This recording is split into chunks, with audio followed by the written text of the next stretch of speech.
Hi guys, అందరు బాగున్నారు అనుకుంటున్నాను. ఒక చిన్న ఇన్ఫర్మేషన్ షేర్ చేద్దామని ఈ రీల్ అయితే చేస్తున్నాను. మీలో ఎవరైతే ఇండియాకి, యూకే నుంచి ఇండియాకి లేదా ఇండియా నుంచి యూకే వయా యూరోపియన్ కంట్రీస్ రావాలనుకుంటున్నారో వాళ్ళు జస్ట్ ఇది ఇన్ఫర్మేషన్ అయితే గుర్తుపెట్టుకోండి. మీరు కొన్ని యూరోపియన్ కంట్రీస్ నుండి యూకేకి రావాలన్నా, యూకే నుంచి వెళ్ళాలన్నా transit visa are visit visa కావాలి అనమాట. సో కొన్ని కంట్రీస్కి ఉండదు, సో అందుకని అన్నిటికీ ఉండదు అని అయితే అనుకోమాకండి. ఫర్ ఎగ్జాంపుల్ నెదర్లాండ్స్లో ఆమ్స్టర్డామ్ నుంచి కమ్యూట్ అయ్యేదైతే లే ఓవర్ అయితే visit visa or transit visa అవసరం లేదు. బట్ అదే ప్యారిస్, ఫ్రాన్స్లో ఉన్న ప్యారిస్ నుంచి వచ్చేదైతే transit visa or Schengen visa కావాలన్నమాట.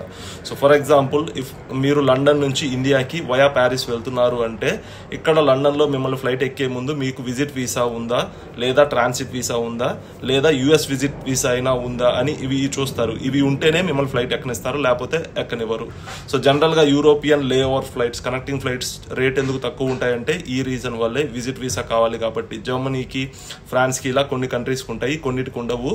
సో మీరు ఈ ఫ్లైట్స్ తక్కువ రేట్ వస్తున్నాయని చూస్ చేసుకునే ముందు విజిట్ వీసా రిక్వైర్మెంట్స్ ఏంటి, వీసా కావాలా లేదా అని చెక్ చేసుకున్నాకే బుక్ చేసుకోండి. లేదు ఈ హెడ్ఏక్ అంతా అవాయిడ్ చేయాలంటే శుభ్రంగా middle east Airways, Gulf air, Kuwait airlines, Etihad ఇలాంటివి ట్రై చేసుకోండి. అవైతే బెస్ట్.